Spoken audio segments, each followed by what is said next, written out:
Hello guys, welcome to career easy channel. तो अभी जो मैथमेटिक्स के अंदर नेक्स्ट वीडियो हमारे पास रही वेक्टर कैलकुलस। ठीक है, वेक्टर कैलकुलस के अंदर मैं टोटल 4 से 5 वीडियोस आपको प्रोवाइड करूँगा। ठीक है, मतलब 2.5 से 3 घंटे का टॉपिक है। तो ये टॉपिक इसलिए भी इम्पोर्टेंट है क्योंकि ये आपको पता है EMFT, इलेक्ट्रोमैग्नेटिक फील्ड थ्योरी जो है उसका बेस है। ठीक है, तो ये लगा लो कि मैथमेटिक्स के अंदर इसका 2 मार्क्स का क्वेश्चन जो सभी ब्रांचेज है वहाँ आएगा ही आएगा, वेरी मच श्योर है। 2 या 3 का भी कई बार पूछ लेते, 3 नंबर का भी पूछ लेता है मैथ के अंदर, 2 का श्योर है। ठीक है, बट इसके साथ साथ ही इंपॉर्टेंट इसलिए कि हमें टेक्निकली भी ये बहुत स्ट्रॉन्ग बनाता है वेक्टर कैलकुलस। ठीक है, सारा गेम ही वेक्टर का आपको पता ही है। ठीक है, तो बहुत बेसिक स्टार्टिंग से चलूँगा। पहले मैं आपको बहुत बेसिक सी चीज़ें बताऊँगा जो आपने 12th क्लास के अंदर या फिर मतलब बहुत स्टार्टिंग जब वेक्टर स्टार्ट किया था तब पढ़ी होंगी। ठीक है, तो सबसे पहले होता है आपके पास कि आपको ये पता है कि जो जो चीज़ें, देखो ऐसा नहीं कि मैं बताऊंगा व्हाट इज़ वेक्टर, कौन कौन से टाइप होते हैं, ये सब नहीं, मतलब जो हमारे मतलब की चीज़ें मैं आपको बताऊंगा। ठीक है, तो आपने एक पॉइंट पढ़ा होगा, सपोज आपको एक पॉइंट गिवन है ए और एक पॉइंट आपको गिवन है बी। यहाँ पे पॉइंट है, एक ये पॉइंट है। सपोज ये दे रखा आपको x1, या एग्जाम्पल लेके चलें कुछ, जैसे 1 2 3।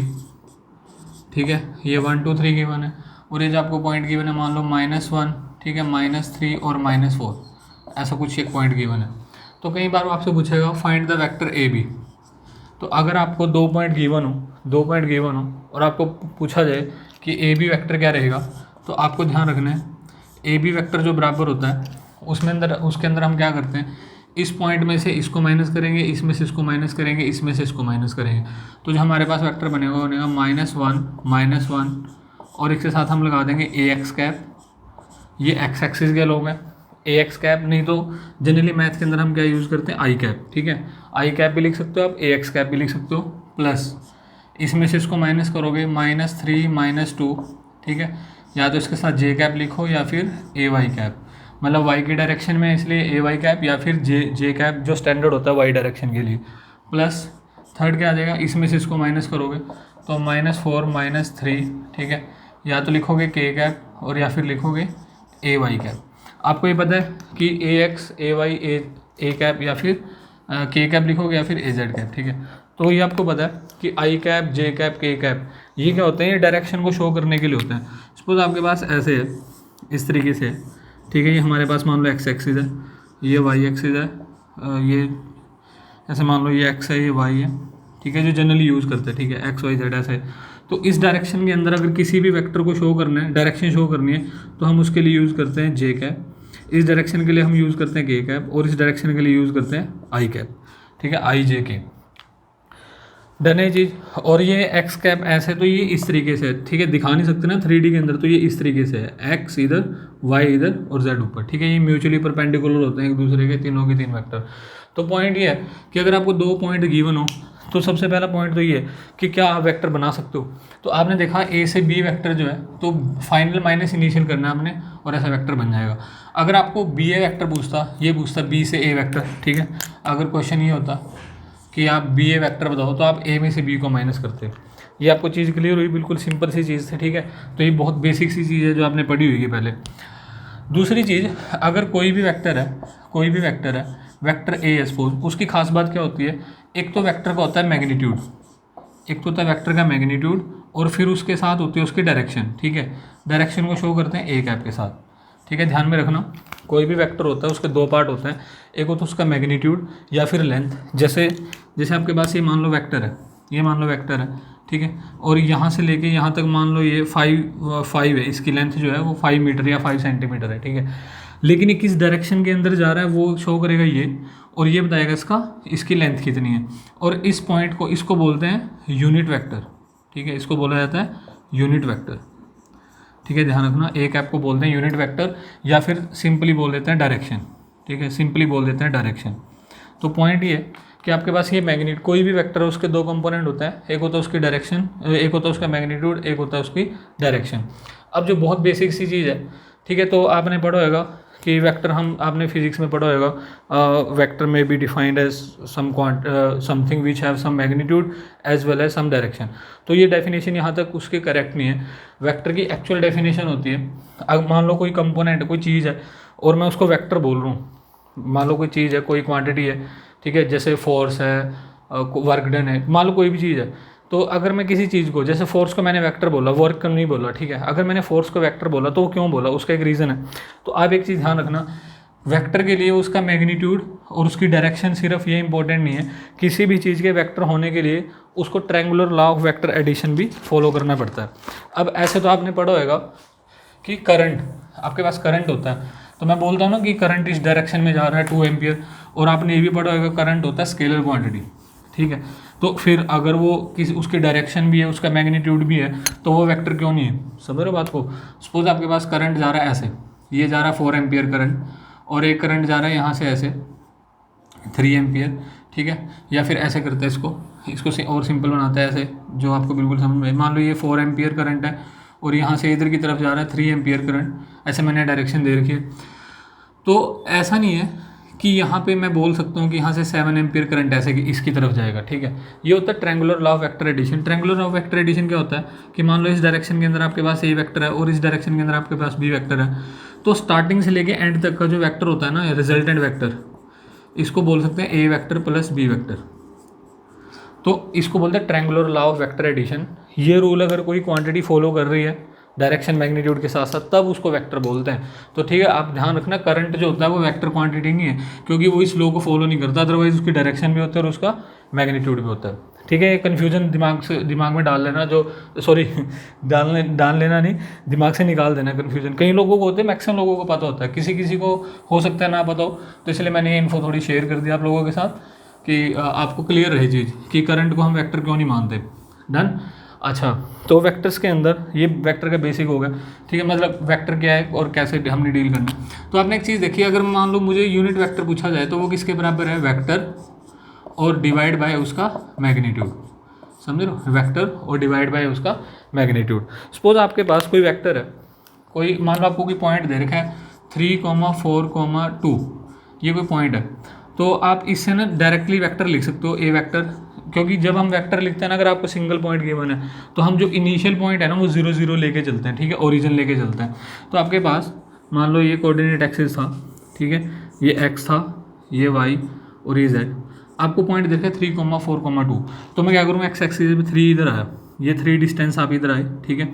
फिर आप y की तरफ चले 4, आप यहाँ से इस साइड में चले गए 4, ठीक है, मतलब इसको हवा में अगर दिखाया जाए ऐसे, तो पॉइंट ये आप 3 बाहर आए, ठीक है, 3 बाहर आए, 4 y की तरफ चले, ये y हो गए 4 और 2 ऊपर की तरफ चले, समझ लो, 3 4 और फिर 2 ऊपर की तरफ z की तरफ, ये पॉइंट आया।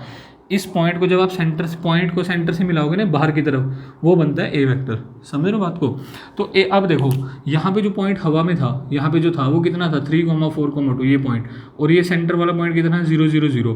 तो अब अगर मैं इस वेक्टर की लेंथ देखूंगा तो डिस्टेंस फार्मूला लगा दूंगा ना सीधे ही, तो डिस्टेंस फार्मूला देखो, ये पॉइंट क्या है 0,0,0, और ये जो हवा में पॉइंट था 3,4,2। तो अगर आप इसकी लेंथ चाहिए, तो आपको पता है ना वेक्टर की लेंथ कैसे, इसकी लेंथ कैसे आएगी डिस्टेंस फार्मूला से, तो वो आ जाएगी अंडर द रूट, अगर मैं लेंथ की बात करता हूँ, under the root 3 square plus 4 square plus 2 square, ठीक है। तो ध्यान रखना, और इसको लिखेंगे कैसे, इस वेक्टर को इसको लिखेंगे 3i cap plus 4j cap plus 2k cap, क्योंकि ये जो फाइनल पॉइंट हम मान लेते हैं और ओरिजिन को मान लेते हैं हम स्टार्टिंग पॉइंट। तो आपको पता है final point minus starting point होता है हमारे पास वेक्टर। तो अगर आपको कोई भी पॉइंट गिवन है 3 4 2, तो हम इससे क्या कर सकते हैं, पोजीशन वेक्टर लिख सकते हैं, और वो पोजीशन वेक्टर क्या रहेगा 3 4 2, ठीक है। तो 3 4 2 तो आ जाएगा 3i cap plus 4j cap plus 2k cap. और अगर मैं इसका मैग्नीट्यूड आपसे पूछता हूँ तो वो मैग्नीट्यूड आ जाएगा आपके पास under the root 3 square plus 4 square plus 2 square, मतलब इसके जो कंपोनेंट होते हैं ना। अब अगर मान लो आपके पास कोई पॉइंट ये 3i cap minus 2j cap plus k cap suppose, तो इसका ये मतलब नहीं है कि आप यहाँ पे माइनस कर दोगे।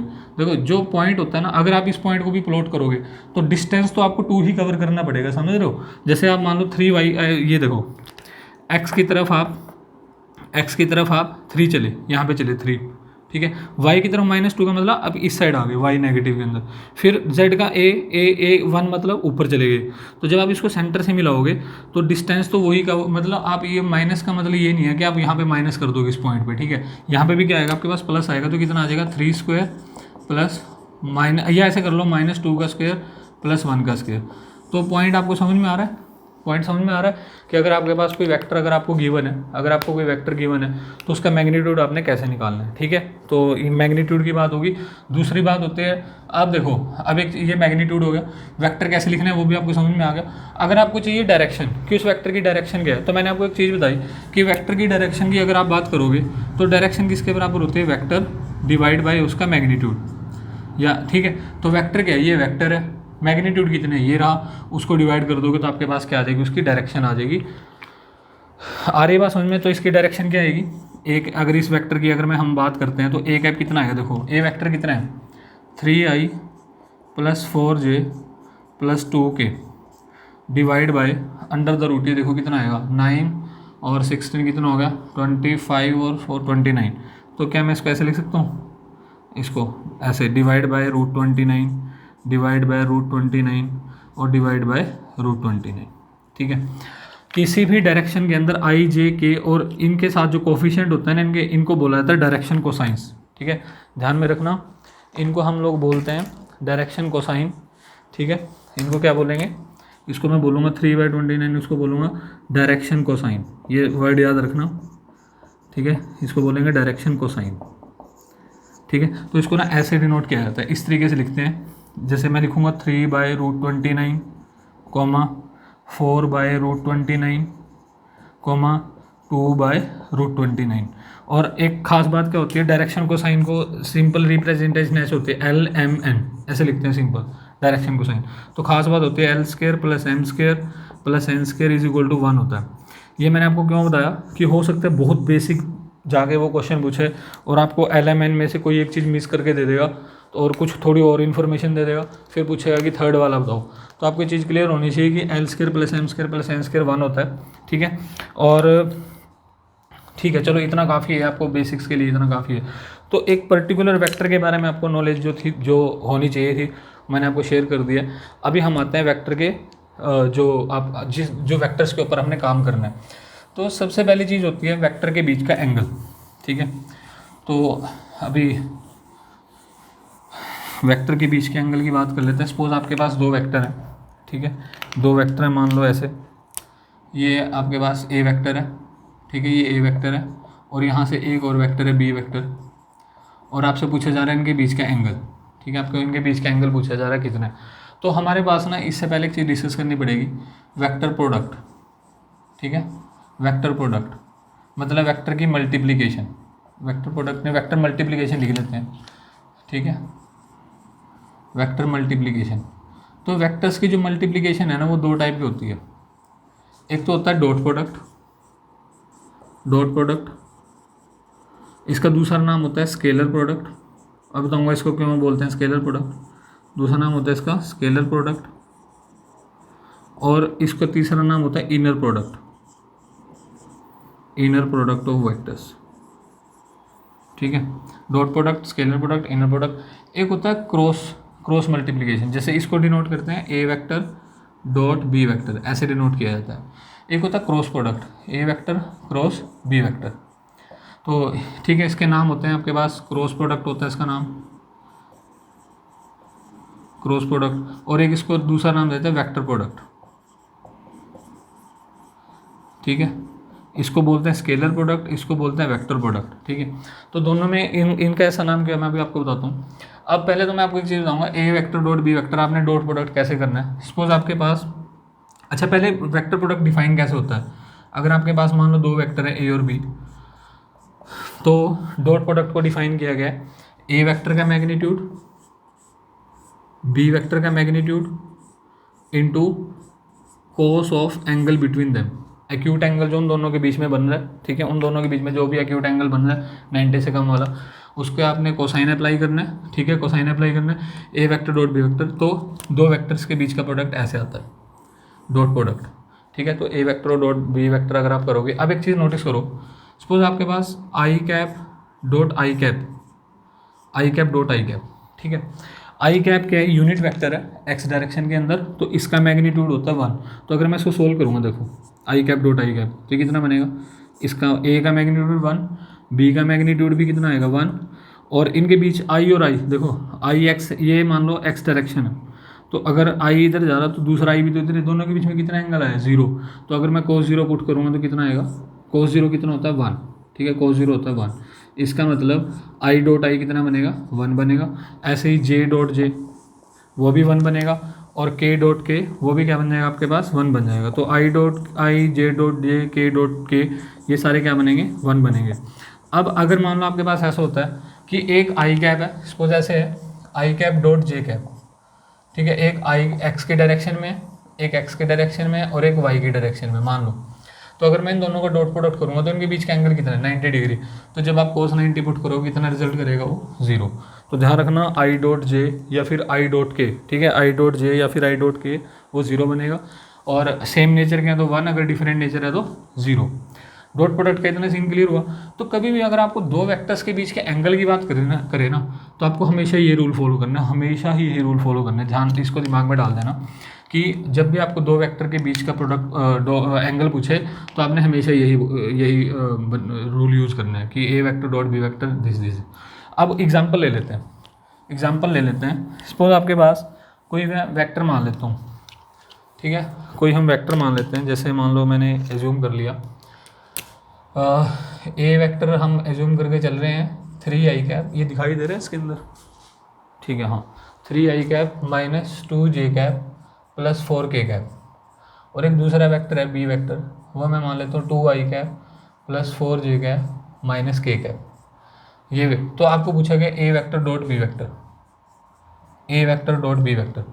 तो जब आप ए वेक्टर डॉट बी वेक्टर करोगे इसका मतलब ये है कि आप 3i का ना पहले इन तीनों के साथ करोगे, फिर माइनस 2j का तीनों के साथ, फिर 4k का तीनों के साथ। अब देखो जब आप i का i के साथ करोगे तो कुछ रिजल्ट आएगा क्योंकि i डॉट i 1 होता है, लेकिन जब आप i का j के साथ करोगे तो 0 आएगा, समझ रहे हो। इसका मतलब डॉट प्रोडक्ट में i वाला i के साथ, j वाला j के साथ, k वाला k के साथ। तो क्या मैं बोल सकता हूँ ए वेक्टर डॉट बी वेक्टर कितना आएगा, देखो 3 और 2 मल्टीप्लाई होंगे तो कितना आएगा 6, 4 और -2 करोगे तो -8, और जब 4 को -1 से करोगे तो -4।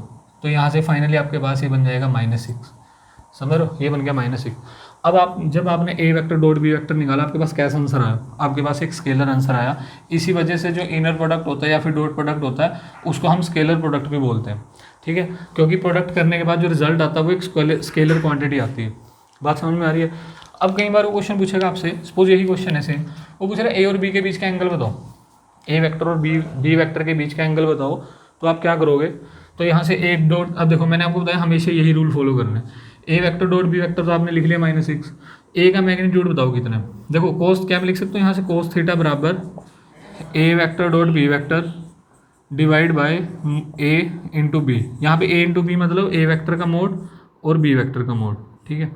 तो यहाँ से आप देख रहे हो ए डॉट बी कितना है -6 डिवाइड बाय ए वेक्टर का मोड। ए वेक्टर का मोड यहाँ से अगर आप सॉल्व करोगे तो कितना आएगा, देखो 16, 4, 20 और 9 29, √29, और बी का कितना आएगा, बी का 16, 4, 16, 20 और 21, ठीक है, ये आ गया कॉस ऑफ थीटा। तो इसका आप अब एक चीज़ नोटिस करना। अब देखो दो वेक्टर हैं, सपोज एक वेक्टर ऐसे जा रहा है, एक वेक्टर ऐसे जा रहा है। अब इसके अंदर ना दो एंगल है, एक तो एंगल ये है थीटा, ये वेक्टर है, ये वेक्टर है। अगर इन दोनों वेक्टर्स की बात की जाए तो इन दोनों के बीच में एक एंगल ये है, एंगल तो ये भी है ना दोनों के बीच में, अगर आप ध्यान से देखो, या फिर ये वाला एंगल भी है अगर आप इसकी बात करते हो, एक ऊपर जा रहा है ना। तो हम जनरली जो एंगल फाइंड आउट करते हैं ना वो हम क्या करते हैं, हम एक्यूट एंगल लिखते हैं इसके लिए। तो अगर आपके पास अगर यहाँ पे डॉट प्रोडक्ट नेगेटिव आ रहा तो आप उसको पॉजिटिव कंसीडर करो, तो एंगल, या फिर आपको ऑप्शन में लिख के देगा वो, ठीक है, ऑप्शन में लिख के देगा। तो जनरली हम क्या करते हैं कि हम इसको पॉजिटिव लेके चलते हैं, जो भी अमाउंट आता है, फिर उसका कोस इन्वर्स करते हैं। तो ऐसे आपने क्या करना है, दो वेक्टर्स के बीच में कभी भी आपको एंगल पूछा जाए तो एक चीज़ हमेशा ध्यान में रखना, दो वेक्टर्स के बीच का एंगल हमेशा डॉट प्रोडक्ट से ही सोल्व करना है आपने, ठीक है। और ठीक है, वेक्टर मल्टीप्लिकेशन के अंदर नेक्स्ट आपके पास क्रॉस प्रोडक्ट। क्रॉस प्रोडक्ट कैसे करना है, आपके पास दो वेक्टर गिवन है। पहले तो क्रॉस प्रोडक्ट डिफाइन कैसे होता है मैं आपको बता देता हूँ। मान लो आपके पास ए वेक्टर है और आपको लिखा गया ए वेक्टर क्रॉस बी वेक्टर, ठीक है। तो मैथमेटिकली इसको ऐसे डिनोट किया जाता है कि ए वेक्टर का मैग्नीट्यूड, बी वेक्टर का magnitude, sine of angle between them into N cap. N cap मतलब कोई डायरेक्शन होगी, ठीक है। तो फाइनली ये क्या कहना चाह रहा है, एन कैप क्या बोलना चाह रहा है कि जब आप दो वेक्टर का क्रॉस प्रोडक्ट करते हो, ठीक है। तो यहाँ पे मैं आपको बता रहा था ए और बी का मतलब क्रॉस प्रोडक्ट आपने कैसे करना है। तो ये ऐसे डिफाइन होता है, ए का मैग्नीट्यूड बी का magnitude sine of angle between them N cap. N cap क्या है यहाँ पे, नॉर्मल वेक्टर। अब इसका मीनिंग आपको समझ में आएगा। अच्छा, ये तो मैथमेटिकली डिफाइंड है, ठीक है। और अगर हमें करना, मान लो दो वेक्टर्स के बीच का ए वेक्टर और बी वेक्टर आपके पास कुछ है, और अगर हमें उनका क्रॉस प्रोडक्ट करना है तो कैसे करना है। सपोज आपके पास कोई वेक्टर मान लेते हैं, हमने मान लिया ए वेक्टर मान लिया आई कैप माइनस जे कैप प्लस के कैप, ठीक है। और बी वेक्टर हमें जूम कर लेते हैं 2i माइनस 2j माइनस के, ठीक है। और वो पूछ रहे हैं इनका क्रॉस प्रोडक्ट करो। तो जब मैं आपको पता होगा वैसे आपको कि क्रॉस प्रोडक्ट कैसे करना है, A vector cross B vector, आपने क्या करना है, यहाँ पे लिखना है आई कैप जे कैप के कैप, ठीक है। नीचे लिखने हैं फर्स्ट वेक्टर के कंपोनेंट जो यहाँ पे है, तो इसके कोफिशिएंट कितने हैं, 1 -1 और यह आएगा 1। फिर यहाँ पे लिखना है आपने 2 -2 और -1। इस डिटर्मिनेंट को आपने सॉल्व करना है। तो अगर आप इस डिटर्मिनेंट को सॉल्व करते हो, देखना क्या आएगा, इस डिटर्मिनेंट को सॉल्व करके क्या आएगा, आई कैप का कोफिशिएंट कितना आएगा, देखो ध्यान से, इसको छोड़ दे, कितना बन गया 1, ठीक है। 1 और 2 3 आई कैप माइनस जे, ये माइनस जे बना, इसका कंपोनेंट कितना आएगा, -1 -2 -3, तो ये कितना बन जाएगा +3j। फिर के कैप के साथ कितना आएगा, के कैप के साथ ये छोड़ दे देखो -2, ठीक है, -2 और +2 0, तो के कैप नहीं आएगा मतलब। तो ये आपके पास वेक्टर है। तो आप देख रहे हो ए वेक्टर क्रॉस बी वेक्टर को करने से जो आंसर आ रहा है ना, वो एक वेक्टर आ रहा है। इसी वजह से इसको नाम दिया जाता है वेक्टर प्रोडक्ट। अब खास चीज़ क्या है, जब आप दो वेक्टर को क्रॉस प्रोडक्ट करके एक फाइनल वेक्टर निकालते हो ना, ये देखो, ये जो वेक्टर आ रहा है फाइनल वेक्टर, ये वेक्टर ए और बी दोनों के परपेंडिकुलर आता है। समझ रहे हो, ये जो रिजल्ट आ रहा है ना, नॉर्मल मतलब कि मतलब ए जो आपके पास रिजल्ट आएगा, जिन वेक्टर्स को लेके आपने रिजल्ट निकालना है ना, उन वेक्टर्स के, दोनों वेक्टर के, ए वेक्टर के भी बी वेक्टर के भी क्या आएगा, परपेंडिकुलर आएगा। और परपेंडिकुलरिटी कैसे चेक करोगे, दो वेक्टर के बीच में कैसे परपेंडिकुलर चेक करोगे, उनका डॉट प्रोडक्ट कर लो। समझ रहे हो, डॉट प्रोडक्ट अगर 0 आ गया तो आपको पता है को डॉट प्रोडक्ट 0, देखो A vector dot B vector 0 आ गया मान लो आपके पास। ये भी मैंने इसलिए बनाया, इसलिए कुछ समझाना है मैंने आपको, ठीक है।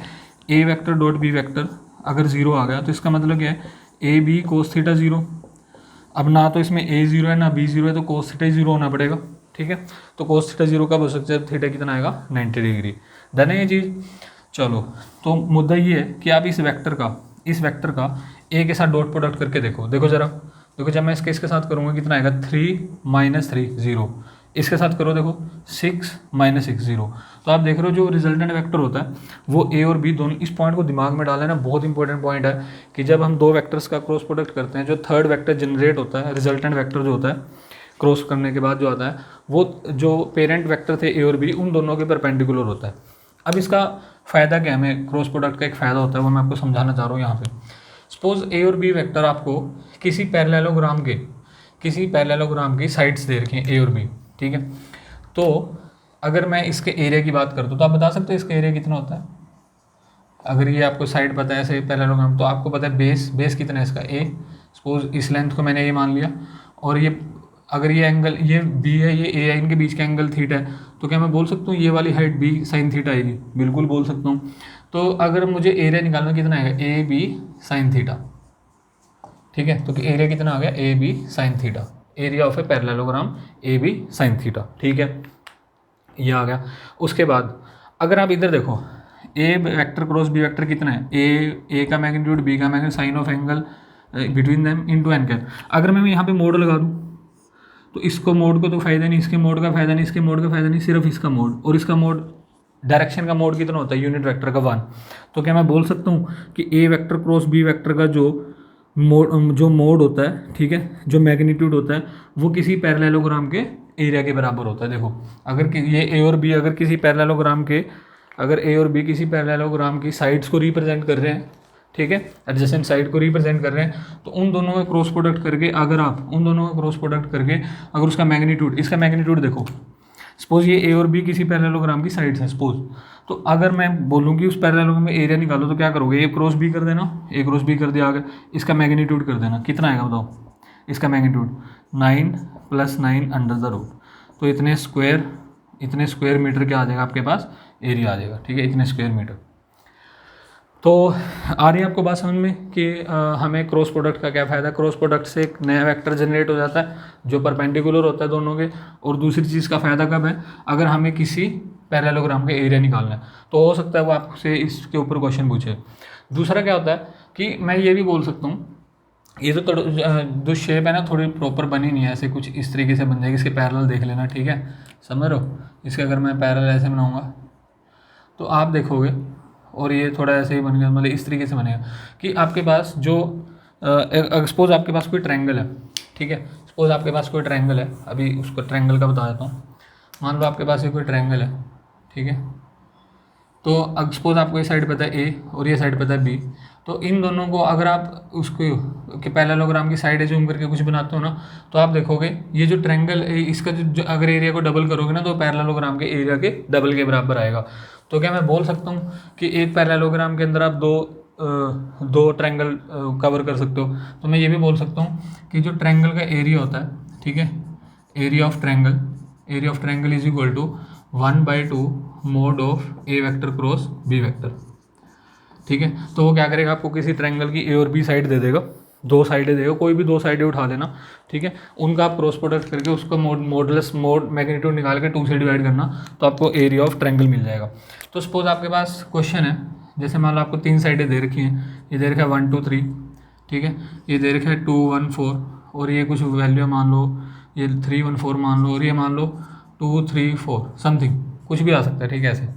तो पूछेगा कि इस ट्रायंगल का एरिया निकालो, तो आपने क्या करना है, सिंपल है, इस वेक्टर को निकाल लो दिस माइनस दिस करके, इस वेक्टर को निकाल लो दिस माइनस दिस करके, दो वेक्टर मिल गए, क्रॉस प्रोडक्ट करो, मैग्नीट्यूड करो, हाफ से डिवाइड 2 से डिवाइड करो, तो आपके पास फाइनली क्या आ जाएगा, इस वेक्टर का, इस ट्रायंगल का क्या आ जाएगा, एरिया आ जाएगा, ठीक है। तो आपको सबसे पहले ये बहुत बेसिक चीज़ है जो मैंने आपको बताई सारी, कि सबसे पहला काम तो आपको एंगल कैसे निकालना है, जब भी मैं एंगल की बात करूँगा, ठीक है, डॉट प्रोडक्ट से निकालना है।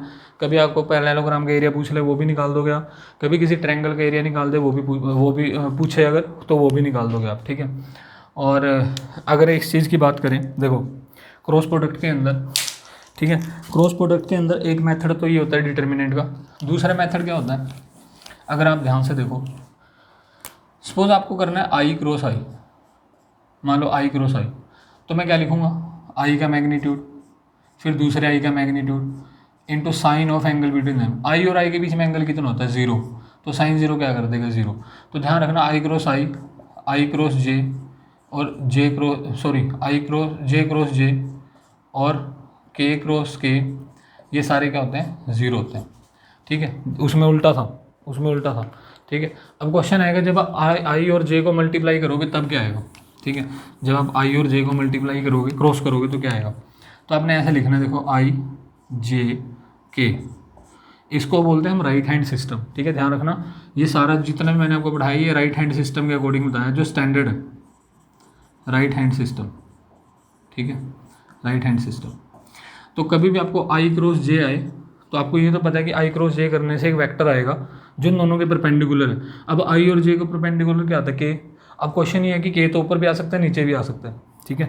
जैसे मान लो आपके पास इस डायरेक्शन में आई था, ठीक है, इधर आई तो ऊपर जे था, तो के या तो बाहर आ सकता है या अंदर की तरफ जाएगा, वो क्या आएगा। तो आपने ध्यान देना, जब आपने ना ऐसे लिखना, ऐसे क्लॉकवाइज चलना, तो अगर आप आई क्रॉस जे करोगे तो के वेक्टर आएगा, ठीक है। तो मैं यहाँ से लिख सकता हूँ आई वेक्टर क्रॉस जे वेक्टर के वेक्टर के बराबर, जे क्रॉस के ये आ जाएगा आई के बराबर, और के क्रॉस आई ये आ जाएगा जे के बराबर। अगर आप कहीं पे भी उल्टा करोगे तो नेगेटिव साइन बाहर आ जाता है। एक्चुअली होता क्या है कि A vector cross B vector या फिर B vector cross A vector, ये दोनों बराबर नहीं होते, एक दूसरे इनके अंदर एक नेगेटिव साइन का फर्क पड़ता है, ठीक है।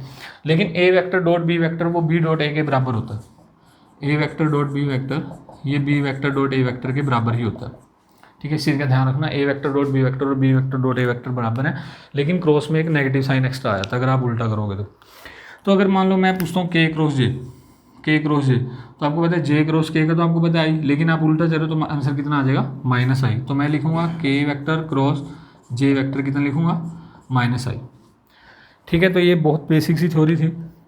अभी इस लेक्चर के अंदर एक सेकंड टाइम देख लेता हूँ, हाँ तो ठीक है, ये काफ़ी हो गया। अभी इस लेक्चर के अंदर इतने रखते हैं। नेक्स्ट वीडियो के अंदर मैं आपको बताऊंगा कि पैरेललोपाइप जो होता है ठीक है, उसका वॉल्यूम कैसे निकालते हैं, और प्रॉपर डाइवर्जेंस वगैरह जो आपने मेन वेक्टर कैलकुलस जो बीटेक में पढ़ा है उसकी डिस्कशन करेंगे। ठीक है, बट ये बेसिक बहुत ज़रूरी था। ठीक है, थैंक यू। इसको देखना, अच्छे से देखना, आपको ज़रूर कुछ ना कुछ नया मिल सकता है इसके अंदर। ठीक है, और शेयर कर देना प्लीज़। ठीक है, अगर आपको वीडियो अच्छे लगते तो आप उसको शेयर किया करो, और लाइक ज़रूर कर दिया करो वीडियो को डायरेक्टली, पहले देखते ही उसको लाइक कर दिया करो। ठीक है, थैंक यू।